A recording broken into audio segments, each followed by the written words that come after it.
여러분 안녕하십니까. 6월 29일 새벽이 되었습니다. 전우책입니다. 장마가 시작된 이번 주말이 지나면 이 프랑스에서 한때 열흘 테르미도르의 달이라고 불렀던 7월이 옵니다.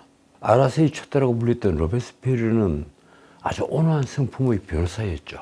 그런데 프랑스 혁명이 일어나고 급진 강경파 자코뱅의 우두머리가 되어 수많은 반동 시민을 단두대로 보내 처형을 했습니다. 마침내 그를 두려워하던 동료들이 열흘의 27일, 7월 27일 아침에 로베스피에르를 체포해서 곧장 단두대로 올려 처형을 해버렸습니다.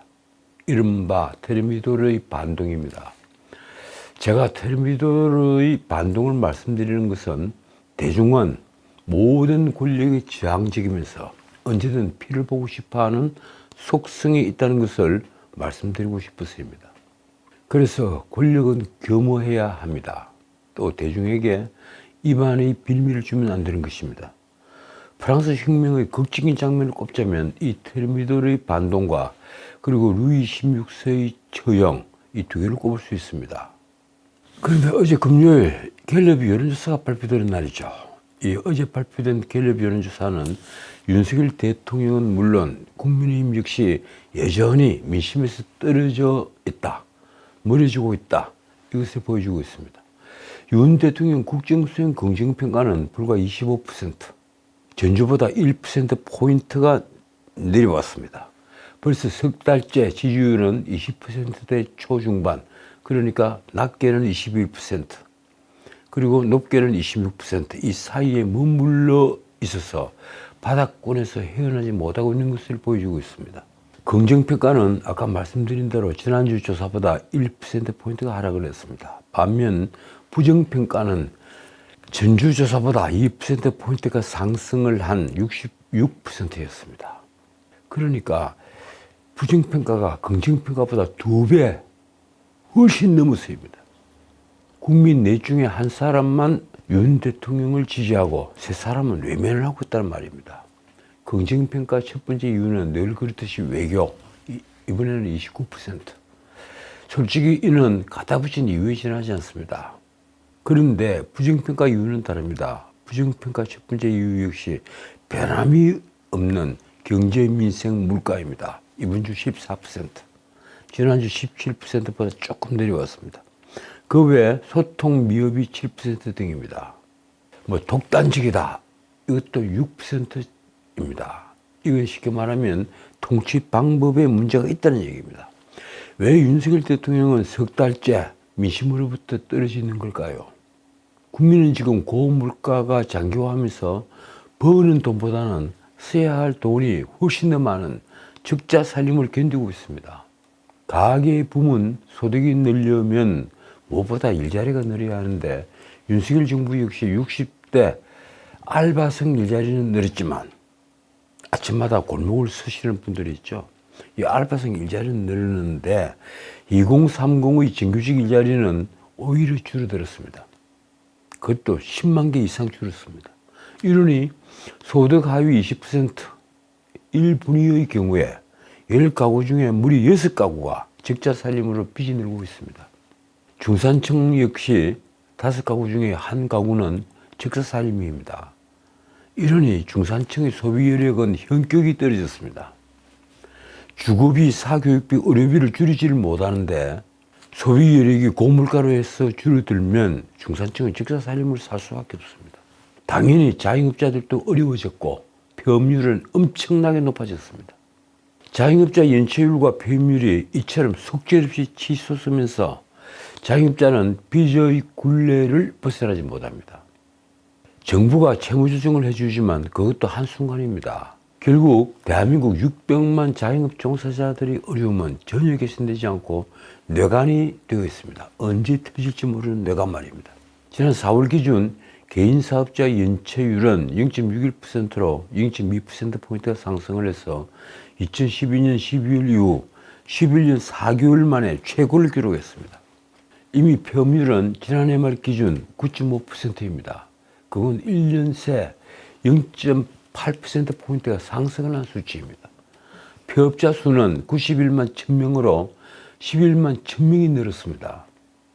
폐업을 하고 다시 재창업을 했다가 또 폐업을 한 숫자도 엄청나게 늘고 있습니다. 이러니 어찌 윤석열 대통령에 대한 지지율이 오르겠습니까? 이래서 정치는 어려운 것입니다. 한국갤럽은 윤 대통령 취임 3년차 1분기, 그러니까 2024년 4월부터 6월까지입니다. 그 1분기, 3년차 1분기 월평균 직무수행 긍정평가는 24%에 불과합니다. 그래서 전임 대통령들보다 낮은 편이라고 설명을 했습니다. 더 놀라운 것은 정당 지지율조차 다시 국민의힘의 민주당에 밀렸다는 것입니다. 국민의힘 31%, 그리고 민주당은 32%, 조국당이 10%, 개혁신당이 4%, 새로운미래가 1%, 그리고 무당층이 21%에 이릅니다. 무엇이 이재명 1인 정당인 민주당보다 국민의힘의 지지도를 끌어내린 것일까요? 최상병 특검에 대한 의견도 집권 여당에 더 나빠졌습니다. 최상병 특검에 찬성한 응답자는 무려 63%, 반면 26%는 그럴 필요가 없다며 반대를 했습니다. 의견을 유보한 응답자는 11%였습니다. 지난달 7일부터 9일 사이에 한 조사에서는 최상병 특검 도입 찬성이 57%였죠. 그리고 반대가 29%였는데 그때보다 찬성 응답은 6%포인트가 늘었고 반대 응답은 3%포인트가 줄었습니다. 자, 이제 다른 얘기 하겠습니다. 이재명에게 정말 이제 초조한 시간이 다가왔습니다.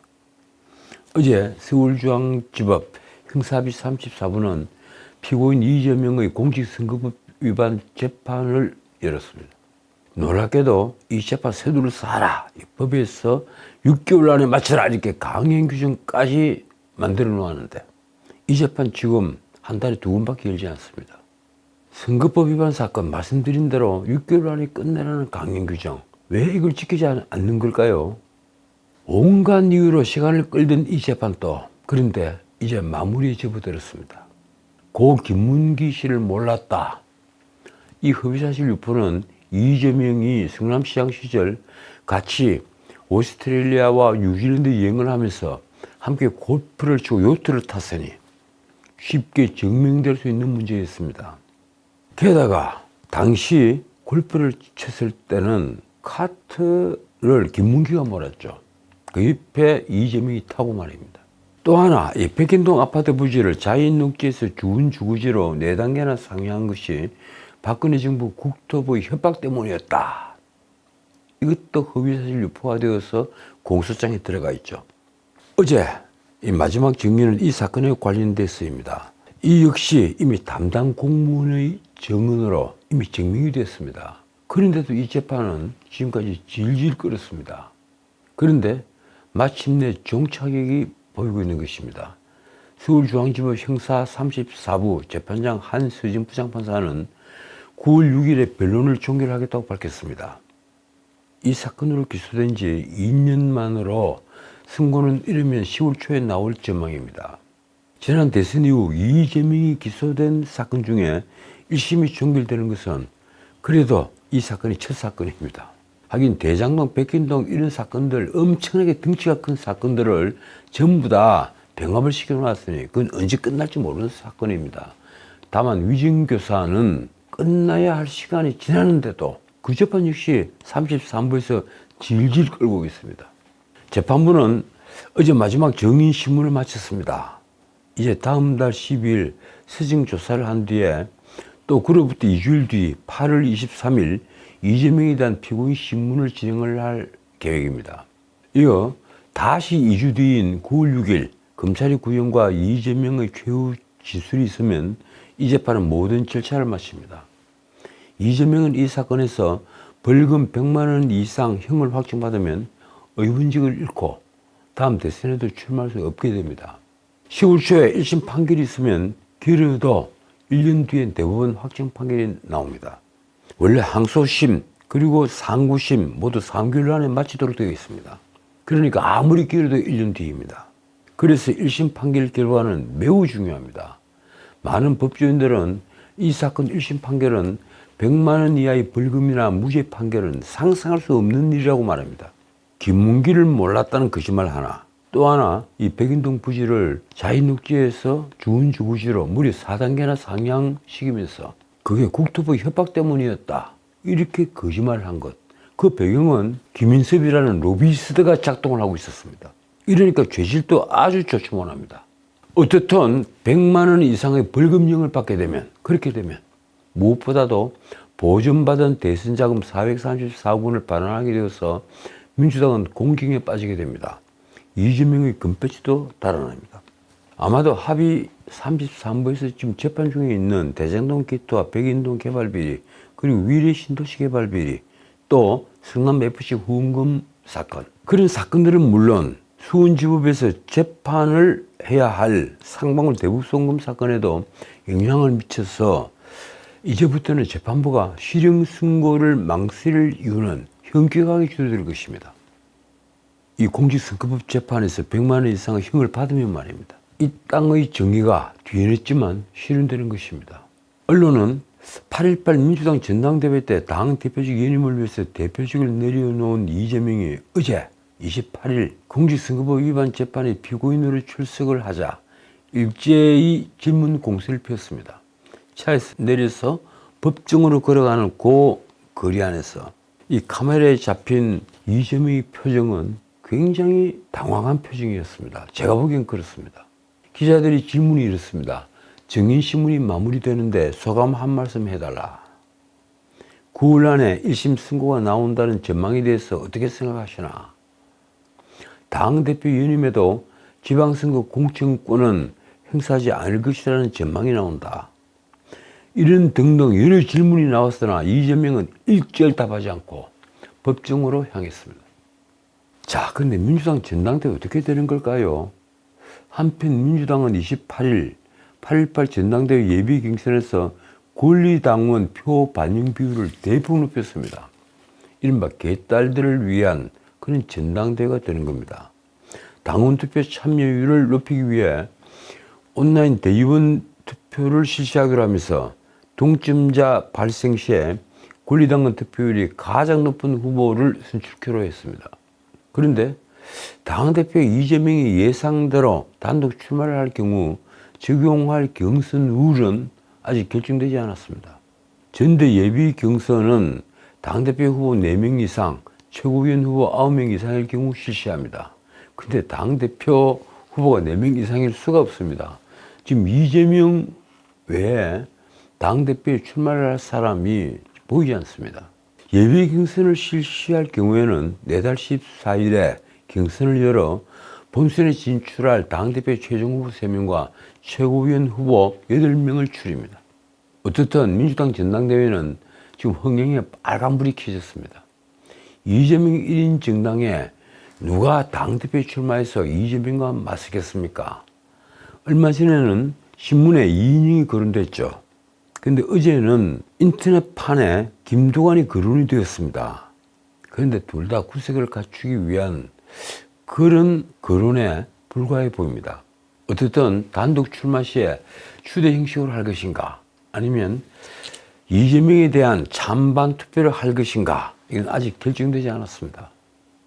아마 찬반 투표를 하기가 좀 두려울 겁니다. 예상외로 반대표가 많이 나오면 그건 이재명의 명예와 연관되는 문제이기 때문입니다.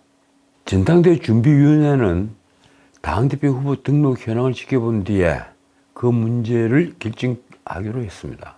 자, 또 이재명과 관련된 또 다른 뉴스가 있었죠. 이재명의 아내 김혜경이 6년 전 2018년 낸 요리책 밥을 지어요 라는 제목의 요리책이 최근에 온라인 요리책 부문 베스트셀러 1위에 올랐습니다. 경기도 법인카드로 아침은 샌드위치를 사 먹었던 것으로 알려졌는데 이 밥을 지어요라는 제목을 붙였으니 이걸 어찌 이해를 해야 합니까? 어쨌든 출간 6년 만에 베스트셀러 순위에 오른 것은 또 무슨 까닭입니까? 민주당은 당원들이 자발적으로 한 일이라고 강조했습니다.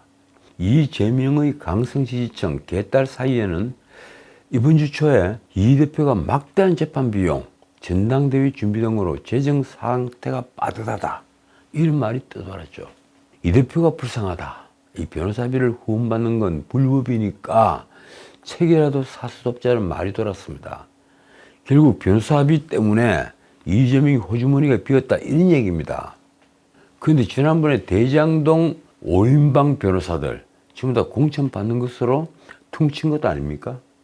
어떻든 이재명을 돕자는 말이 돈 이후에 하루 만에 김혜경의 요리책이 교보문고, 여수24, 알라딘 이 세계 온라인 서점과 네이버 도서 등에서 요리 부문 1위에 올랐습니다. 그리고 베스트셀러 상위권에 진입을 했습니다. 한편 김혜경은 26일 인천 계양을 지역당원 대회에서 대의원으로 선출됐다고 알려졌습니다. 이게 또 법률적으로 문제가 없는 것입니까?